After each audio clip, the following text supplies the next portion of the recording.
Bem-vindos a Eldorado, onde o Rio Ribeira canta.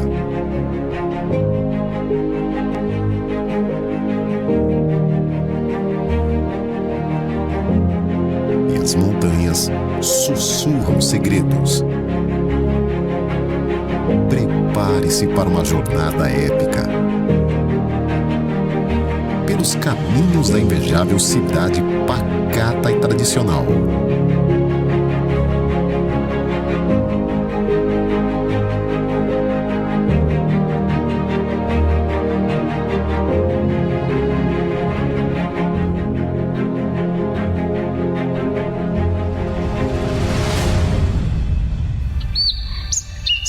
A Caverna do Diabo você já conhece, com diversas opções de passeio ao seu redor.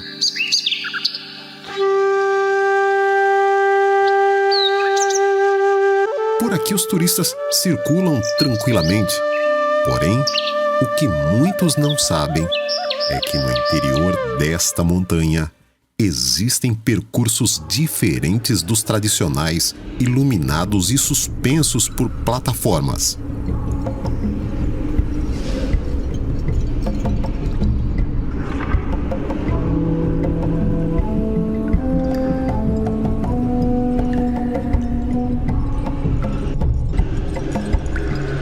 Certeza que sua curiosidade já despertou ao observar as crateras que surgem na escuridão vistas das plataformas seguras.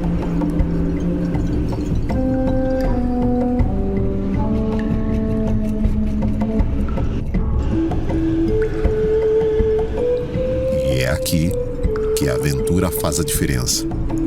Um dos passeios mais radicais da Caverna do Diabo é a Garganta do Diabo. Poucas pessoas já fizeram este passeio. O que diferencia esse trajeto do tradicional é a falta da introdução dos conhecidos aparatos de conforto. Aqui, você não tem a iluminação nas paredes, nem mesmo as plataformas. Você circula por dentro da água que verte das paredes rochosas da caverna. E foi desta forma que há dezenas de anos atrás, a Gruta da Tapagem, nome original da Caverna do Diabo, foi explorada. Perceba o tamanho da expectativa e incerteza de cada metro percorrido durante a exploração deste percurso, que foge totalmente do já conhecido passeio na caverna. O que se esconde entre essas paredes rochosas que já abrigaram povos tradicionais, exploradores e até guerrilheiros em fuga.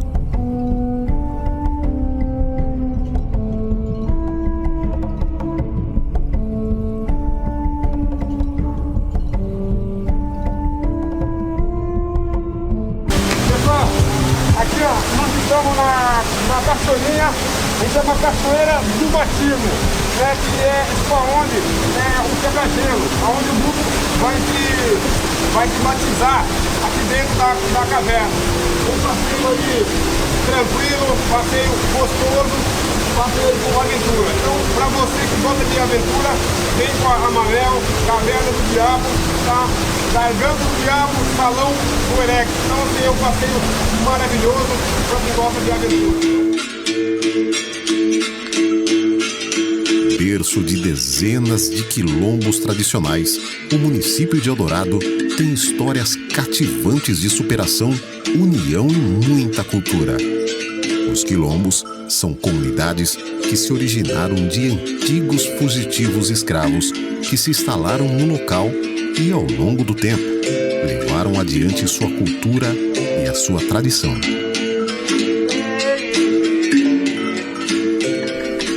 Altíssimo e soberano e eterno Deus, aonde nós nos encontramos nesta tarde, meu Pai, aqui junto, meu Pai, reunido aqui, meu Pai, em nome do Teu Filho amado Jesus, o qual morreu na cruz em nosso lugar, meu Pai, o qual deu a vida em nosso lugar, meu Pai.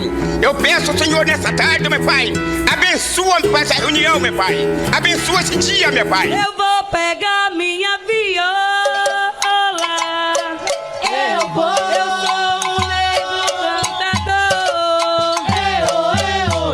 A nega canta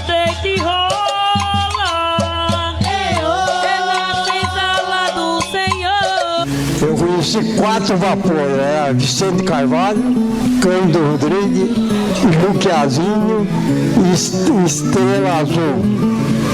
E esse vapor é o único meio de transporte que tinha para a cidade. Era para levar a mercadoria ou gente. E esse vapor era tocar a lenha, a caldeira, e o comandante ia lá em cima, tinha mais ou menos, acho que de comprimento, 60 metros, por uns 20 largos. E tinha no porão e a criação viva, boi, cavalo,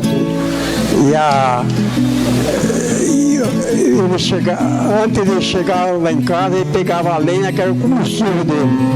O vapor apitava, acho que lá para Ilharrado, escutava lá em casa. Aí o vapor subia até o Dourado, no meu tempo.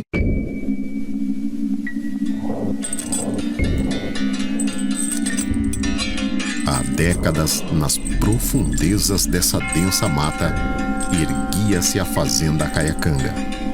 Seu proprietário, Miguel Antônio Jorge, era uma figura enigmática. Homem de posses, mas também de segredos sombrios. Aqui é onde outrora escravos trabalharam sob o sol impiedoso. Hoje restam ruínas. A igreja, outrora um refúgio espiritual, agora permanece abandonada.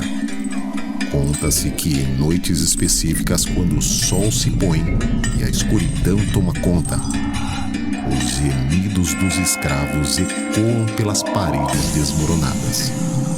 As correntes que aprisionaram tantas almas ainda parecem se mover. A lenda diz que Miguel era um homem de conhecimentos ocultos. Seus rituais misteriosos ecoavam pelas colinas e a sua morte foi tão enigmática quanto a sua vida. Quando seu corpo foi levado para o enterro, uma escuridão repentina cobriu Caiacanga. Um vento forte varreu as ruas e o caixão parecia flutuar quase hétero. Hoje, a fazenda Caiacanga permanece como um testemunho silencioso de um passado sombrio. E a Miguel Antônio Jorge fugiu do caixão. Aí quando diz que deu, quando ele ficou guardado, ficaram guardando ele em casa, que ele lá meia-noite deu uma ventania e apagou todos os lampião que tinha nessa época. Aí quando chegou bem cedo, eles pegaram o caixão, sondaram o caixão, tava leve. Eles disseram, haha, vai sobrar pra nós, porque lá tá leve, a polícia vai abrir, porque era pregado o caixão nesse tempo. Vai abrir e vai dizer que foi nós que consumimos com esse corpo. Aí quando chegou no Caiacanga, eles abriram o caixão, cortaram um touro de banana, pregaram de novo e levaram para não ter problema com a polícia na cidade. E assim foi a história. E lá de Pedro Cuba tem uma senhora que o avô dela trabalhou no Caiacanga. O Miguel Antônio Jorge cortou a metade do pé dele. Ela falou que ela conheceu ainda esse avô dela, com a metade do pé só, porque Miguel Antônio Jorge cortou aí. E os escravos que morriam, ele não fez cemitério. Aí todos os quilombos tem cemitério. Aqui pra cá não tem, porque ele jogava dentro de um açude que tem lá, que sobe uma ilha, ela sobe e desce. Ela, quando é 6 horas, ela tá cá embaixo. Da meio-dia, ela vai subindo pra cima naquele açude e vai indo embora. Umas horas dessa, já encostou no barranco e já tá começando a descer de novo. E aí ele jogava nesse açude, que era o açude dele fazer relar mandioca e moer cana para fazer as coisas dele lá. E na ribeira, porque esse meu bisavô com esse Armando, o primo dele, prometeu que se não chegasse, que eles abusaram com ele, porque ele disse que quando chegava de uma condiante, mandava eles deitarem na canoa e ele ficava no meio e a canoa subia sozinho. Então um dia diz que eles fizeram a história de ficar acordado, não dormir, para ver o que trazia a canoa dele. Aí diz que quando eles acordaram, olharam assim, diz que vinha a canoa, vinha subindo, parece que era um motor que ia jogando água. Aí o Armando deu uma tosse. Aí ele falou, vocês não querem trabalhar, seus negadas? Então vocês vão trabalhar. Aí marcou a hora deles chegarem no Caiacanga, que se eles não chegassem nesse horário, eles iam morrer na reversa igual os outros. Mas aí eles desceram, lavaram na canoa, chegaram da hora que ele marcou. Senão eles tinham acabado igual os outros que andaram na reversa lá. É no toque do meu berimbau e nos passos da minha luta que eu me encontro comigo mesmo e com meu próprio silêncio. O berimbau é cardíaco, vem do coração, do sentimento. É vida, é luta, é liberdade, é minha emoção, camarada.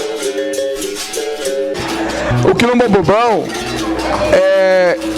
fez história não em Eldorado, mas no Brasil e no mundo, porque são negros que vieram construir um bairro em Eldorado que gera renda, né, gera riqueza, gera descendentes, gera pessoas com dignidade para viver num bairro que nem esse. Esse pessoal daqui do bairro do Bobral, os antepassados, seu avô, os avós, todos eles. Então, isso me marcou muito. Então, hoje continua. Para mim, é uma família, foi aqui que eu vivi, aqui que eu me senti bem e continuo procurando o remanescente, para continuar essa amizade que nós tivemos, que meu pai tinha com toda a comunidade, que para nós não era assim, branco e preto, era tudo família nessa época, viu?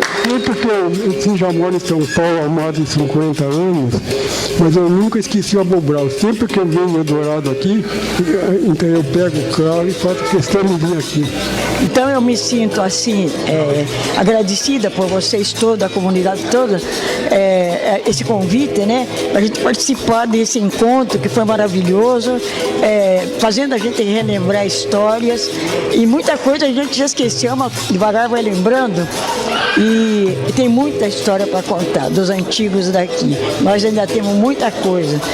As outras famílias, a família do outro lado do rio, que também a gente se comunicava muito, Severino Gomes, esse pessoal mais antigo, Janguito Leite, eram tudo amigos dos meus pais, Dona Joana Souza, fabricante de pinga. Meu pai também era fabricante, né, de pinga, né, aguardente, né, que a gente falava na época, mas não pinga. Então, fábricas de farinha, meu pai tinha, e me tiraram muita recordação, pessoal, da capoava que chamava, né? Eu não tenho palavra para agradecer. Quando meu marido ficou doente, 6 meses, foi na casa dessa gente que eu vivi. Quando eu saía de lá, eles me ponhavam tudo no carro, que sabia que eu não podia trabalhar, meu marido estava doente, de tudo que tinha lá, eles compravam de tudo, eu trazia, que depois que meu marido morreu, eu dei muitas coisas para o povo, porque eu não me fui gastar, porque eu quase não comia, não parava em casa.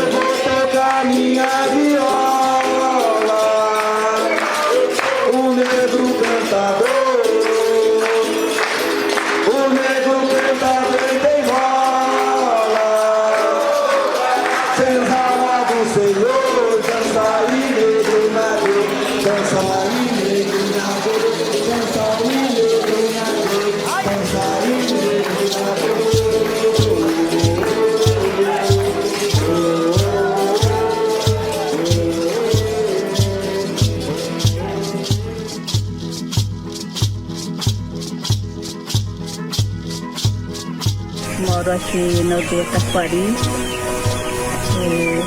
A aldeia foi fundada em 2013, atualmente com 35 famílias. Essa é a Aldeia Taquari, uma aldeia humilde, porém com uma riqueza cultural e histórica extremamente valiosa. Esse é o reflexo das nossas verdadeiras origens e das nossas tradições brasileiras e municipais.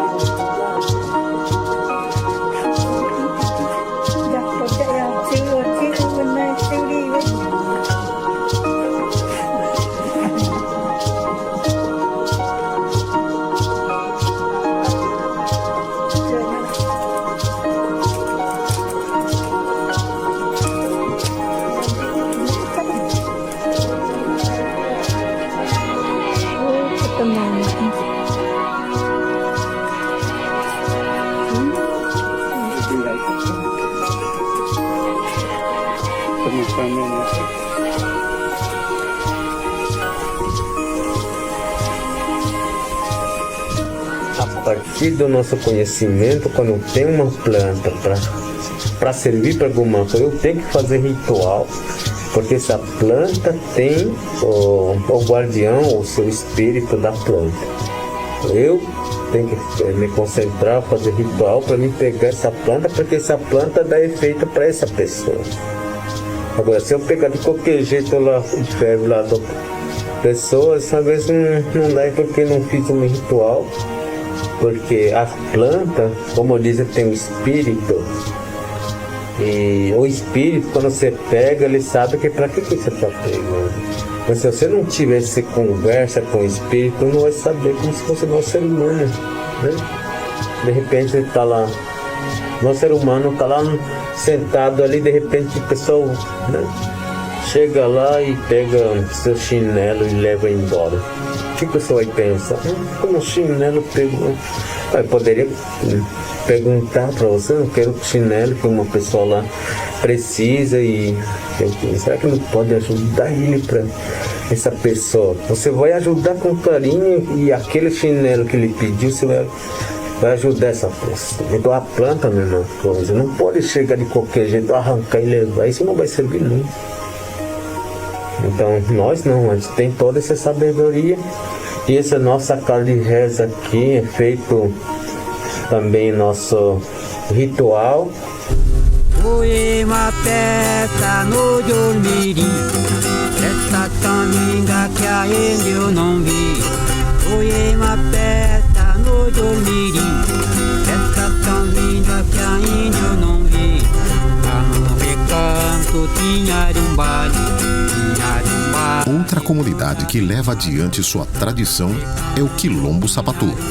Aqui, os seus descendentes seguem produzindo o artesanato feito com cascas das árvores, exatamente como seus ancestrais. A questão do artesanato, né? O artesanato para nós aqui, a gente tenta passar de geração para geração, para as crianças, para os mais jovens, porque isso aqui, na verdade, para fazer isso aqui tem umas técnicas, né? Bem diferenciado, né? Que só sabe a gente que trabalha com isso aqui, tem as técnicas adquiridas dos antepassados aí, que são no trançado, né? Você peça sem pegar ele bruto, né? Um cipó mais grosso, passar pelo afeiçoador, né? Que vai diminuir a espessura do cipó, né? No caso dessa luminária é feito isso. E depois a produção da peça, de volta de mais ou menos, para deixar uma peça pronta assim, de 40 a 1 hora, de 40 minutos a 1 hora, para deixar uma peça pronta, né? Então também sobre essas técnicas, né? É uma técnica que não é ensinado em qualquer oficina, não é na escola, por exemplo. Ele é ensinado dos que eu aprendi que meus pais aprenderam com meus avós, e que os meus avós passaram ao meu pai, e assim passando para mim, e eu dando continuidade na questão dessas peças. Essas peças da fibra bananeira tem um processo de retirada da fibra, né? Passado no sol, colocar no sol para secar, e depois ela seca pronta e vai para um tratamento, né? Para não criar fungos nessa peça, não criar fungos nessa fibra bananeira, e depois a produção com tear, né? E é isso que a gente sempre faz, né, no processo dessas peças. Só que nem mexer com a corda, tem um manejo, né? Tem que ter um manejo, né? Saber puxar a roupa que vai usar, né? Tem um manejo, né? Isso eu aprendi com meu pai falava, eu mexer com a corda, mas veja que você vai mexer com a corda, né? Não é se pegar a corda verde, né? Você pega a corda que dá para você usar a corda também, né? Aí eu aprendi com meu pai, né? Aí vamos pôr no mato, tira essas cordas, né? Chama timbopeva, né? Que eu faço estaria, que eu faço, e tudo com manejo, né? Então eu faço assim, várias peças que eu faço, né? Porque faço fruteira, faço prato, cestinha pequena, abajur, várias peças que eu faço, né? Então, mas tudo já vem um trabalho que eu estou fazendo, é um trabalho não começou agora, porque já vem dos pais da gente, né? Aprendeu com ele na roça, eu aprendi com meu pai, meu pai, né, que fazia as peças. Só que meu pai fazia a peça grande, porque eu mexia com os arroz da roça, né? Só eu que modifiquei as pecinhas pequenas, né? Eu conto a história da canoa. Eu faço para lembrar do passado, né? Porque antigamente aqui não tinha estrada, nós viajávamos só de canoa, que viajava de canoa. Todo mundo que morava aqui, né? Os quilombolas aqui. E aí Meu pai fazia a roça dele do ano, né? E para vender a lavoura tinha que levar de canoa, né? Tudo, né? O cara que comprava, mandava sacaria para ele, e malhava o arroz e ia vender, né? Temos xerica ainda, né? Aí meu pai levava os arroz de canoa, vendia lá para comprar o que não tinha, né? Era o sal, era o cruzene, era a roupa. E dentro dessa rica cultura municipal, o futebol amador ocupa um lugar especial. Eldorado é palco de diversos torneios que movimentam o extenso território da cidade. Entre os times tradicionais, destaca-se o Internacional da Barra do Braço, que ao longo dos anos passou por uma transformação e hoje é conhecido como Pinga Fogo. Esse time tem raízes profundas aqui e uma história marcante nos gramados locais.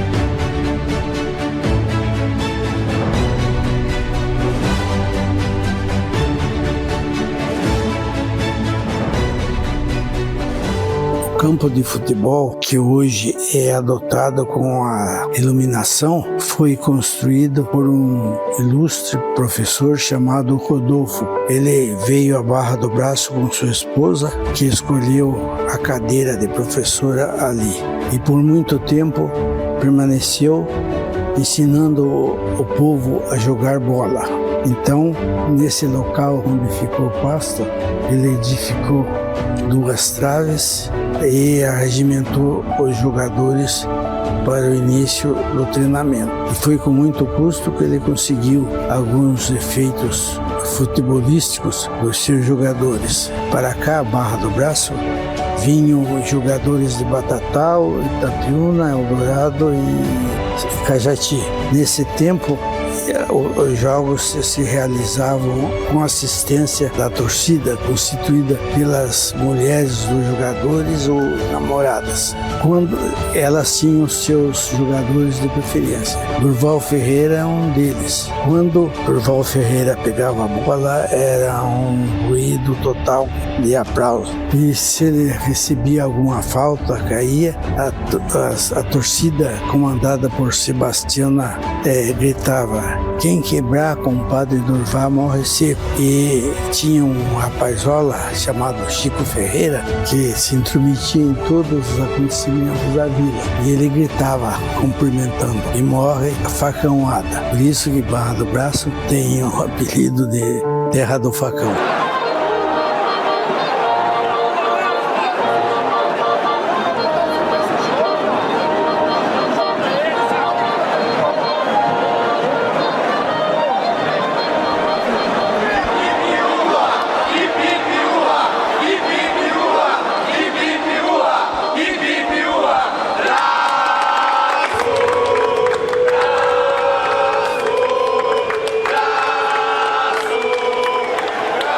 Vamos lá, tio, cruza essa bola rápido na área aí, tio. Nós estamos precisando desse cruzamento aí, tio Moisésinho. Vamos cruzar essa bola aí. Leonardo tá lá dentro da área esperando o cruzamento do senhor. Cruza aí, tio. Toca pra mim, pai. Toca pra mim, toca pra mim, toca pra mim, toca pra mim. Vai, tio, vai, tio Moisésinho. Vai, bate de primeiro, tio. Vai, vai. Vai, arrumou, tio. Tio, vai pra cima, tio. Tio Moisésinho vai pra cima, tá sozinho agora. Agora é o momento de finalizar, tio. Chuta, vamos lá, tio, tio. Este é seu Moisésinho, um destaque do time internacional do bairro Braço. Um reflexo histórico de um passado que jamais pode deixar de ser lembrado. E foi com essa bola e com essa camisa que seu Moisésinho brilhou nesse gramado aos gritos empolgantes de uma torcida eufórica e do seu irmão, que não está mais presente para andar ao seu lado. Mas é homenageado e hoje a iluminação deste campo recebe a pedido do seu Moisésinho o nome do irmão que tantas alegrias trouxe aos torcedores neste gramado. Para mim é um orgulho, um pedido que eu tinha na cama e vai ser realizado. Para mim é um orgulho para a família.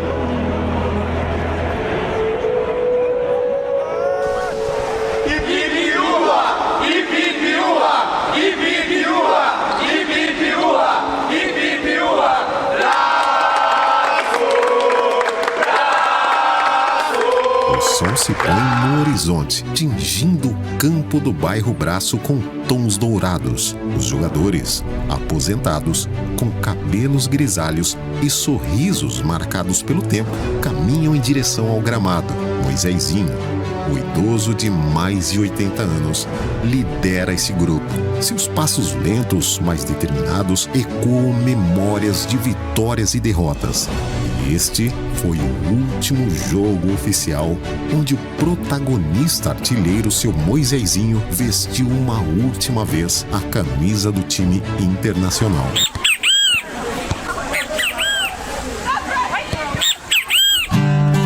Eldorado é uma cidade envolta em mistérios e lendas, e muito mais do que ouro e riqueza. É um lugar onde a tradição ancestral se entrelaça com a modernidade, criando uma tapeçaria de diversidade. Em torno do altar nascestes, cresceste à sombra da cruz, e 1000 tropeços vencestes, sob as bênçãos de Jesus. A audácia dos bandeirantes, raça forte e varonil, fez de ti parte integrante de São Paulo e do Brasil. Eldorado, Eldorado, no futuro has de brilhar, de São Paulo tão amado, tens destacado lugar. Eldorado, Eldorado, no futuro has de brilhar, de São Paulo tão amado, tens destacado lugar. Ao mirar-se pelo Ribeira, como ouvir em confissão, o teu nome é água ligeira, corredeira e agitação, fundada por Vera e França, há um século cidade, berço de amor e esperança, de sonho e hospitalidade. Eldorado, Eldorado, no futuro has de brilhar, de São Paulo tão amado, tens destacado lugar. Eldorado, Eldorado, no futuro has de brilhar, de São Paulo tão amado, tens destacado lugar. Salve Rincão querido, berço da Virgem da Guia, fim do criminoso ouvido, em que o seu nome jazia. Eras de agora em diante, desencantado tesouro da constelação brilhante, da pátria estrela de ouro. Eldorado, Eldorado, no futuro has de brilhar, de São Paulo